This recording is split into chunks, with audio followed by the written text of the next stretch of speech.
Bonsoir à tous et bienvenue sur Atuito Sport. Ce soir, on a eu un match plutôt moyen de la part de deux équipes.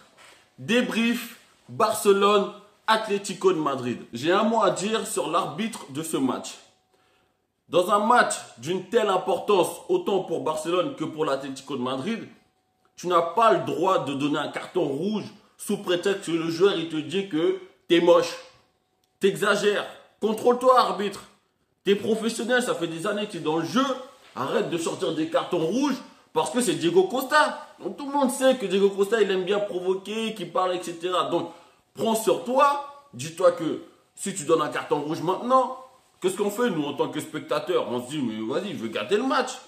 Donc, s'il vous plaît, les arbitres, arrêtez de tout le temps arbitrer en faveur du FC Barcelone. Parce que c'est fatigant. Bref, revenons au match. Tout d'abord, félicitations à l'Atlético de Madrid. Parce que je pensais qu'ils allaient prendre l'eau après le carton rouge, qu'ils allaient encaisser au moins 3-4 buts. Finalement, ils n'ont encaissé que 2 et en fin de match, je félicite la défense Godin, Jiménez, le milieu Saúl Ñíguez, Partey et ainsi que Antoine Griezmann qui a fait un bon match. Même s'il partait en infériorité numérique, l'entraîneur Simeone a quand même fait 2-3 changements. Il s'est juste dit, bon, on n'a plus rien à perdre. Je vais faire rentrer des attaquants et on verra ce qui se passe.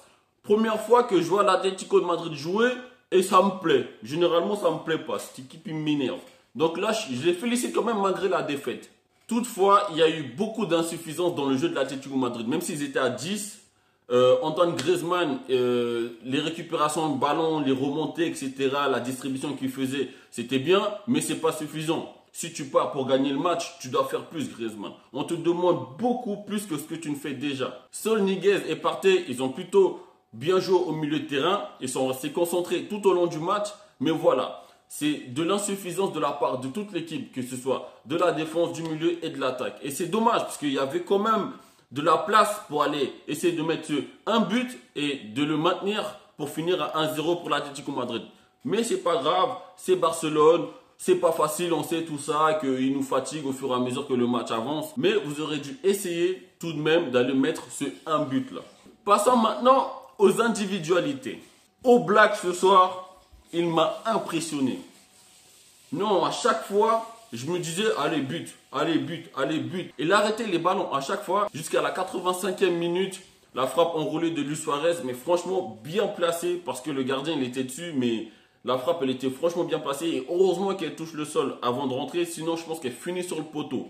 C'est pas grave, mais Oblak, il m'a impressionné ce gardien-là. Je me rends compte que depuis 20 ans que Lionel Messi joue en Liga, il n'y a que Oblak qui a su comprendre que le gars, il va tout le temps sur le gauche pour essayer d'enrouler. Oblak, ce soir, c'était le meilleur défenseur de l'Atlético de Madrid.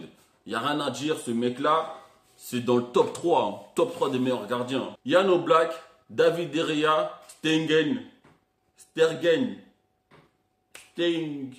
bref, le gardien du FC Barcelone. Lionel Messi. Eh ben, félicitations, mon gars. Même si tout au long du match, toutes tes tentatives ont échoué, tu as quand même continué à insister et à tenter de toujours aller sur ce pied gauche-là pour essayer de mettre le but. Tu as été le seul joueur de Barcelone omniprésent tout au long du match. Tu as un côté tellement fantastique. Seul lui a le secret de ses crochets qui n'arrêtent jamais et que tu sais jamais à quel moment il va tirer. Il est tellement fort, balle au pied, que je pense que toi en tant que défenseur, tu hésites tellement à y aller ou à ne pas y aller avec agressivité ou avec tendresse. Tu sais tellement pas qu'en fait, pendant que toi tu tergiverses, lui il a déjà 2-3 pas en avance et il a déjà la frappe. Les cages dans la tête, tout est enregistré déjà. Je pense que son cerveau est dans son pied gauche. J'en suis sûr. Parce que ce pied gauche-là, il a de la magie dedans. Il a juste une vitesse d'exécution beaucoup trop élevée pour les défenseurs, ce qui fait qu'il n'arrive pas à suivre. Mais encore une fois, ça se travaille. Toi, en tant que défenseur, tu te dois de trouver le moyen de l'arrêter. Donc en Liga, faites un effort s'il vous plaît parce que vous me fatiguez. Ce soir, le championnat espagnol est terminé. Vivement la saison prochaine avec l'armada offensive que va ramener Real Madrid.